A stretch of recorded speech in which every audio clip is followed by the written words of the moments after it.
That's what makes it special. If a brewer You can't make it anywhere else but here. is a scientist, Some sort of Saccharomyces nature called Diastaticus. is Dennis Hock's laboratory. We take a lot of walks into the woods. What you and I see when we go outside, Hock sees as ingredients. It's always something interesting to go out there and find stuff. That's all. It's time for Hock, the owner of Strange Roots Experimental Ales, to make a new beer.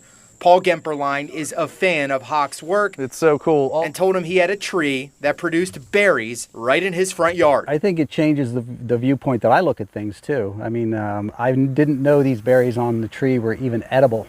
As he does, Hock showed up one September day and realized they were Coosa dogwood berries, so he tasted Very tropical. and conceptualized how he could highlight this berry in a In beer. a farmhouse or a sour beer. They coming, dude? When Hock goes into a tree, there's an excitement. Oh, there's some big ones up here, buddy. Right here. The berries come down to tarp That's a good one. and into plastic bags. But if you think Hock is ever ready to just leave, think again. Okay, you guys want to do some hiking? Let's go see what we can find. He took a stroll through the woods for more ingredients. On this particular day, limited success. There's a black walnut. Watch your head, Dokes. Those walnuts were collected and hauled away in a case Smell it. Strange Roots might use for another beer. Back at their home base, the berries go into the freezer to kill unwanted bacteria. Foraging the woods of western Pennsylvania is hard work. It's tough to let the ingredients Those are nice. dictate the final product. I think I could just pull it. Dennis Hock wouldn't have it any other way. He's made beers with dozens of ingredients he's found scouring western Pennsylvania. I like doing things the hard way. I do. I think there's more energy, there's more love into it. You care more about it. You'll take your time with it because you had to spend your time to physically go out there. These ones over here are good too. Hock grew up in Millvale and views foraging for ingredients as his homage to where he grew up. I love this city. I love Western Pennsylvania. In a way, he's trying to capture a flavor of the area during a slice of time. What you're about to try is Foraged Acorn from 2018. One sip at a time. As we tasted, every beer has a uniquely Western Pennsylvania story. 28, believe it or not. Route 28 North, all those medians that are there, chicory's always growing there. So you're just pulling over.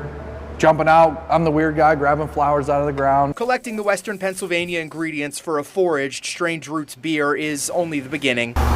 There are nearly 70 barrels in-house of what Strange Roots calls base beers.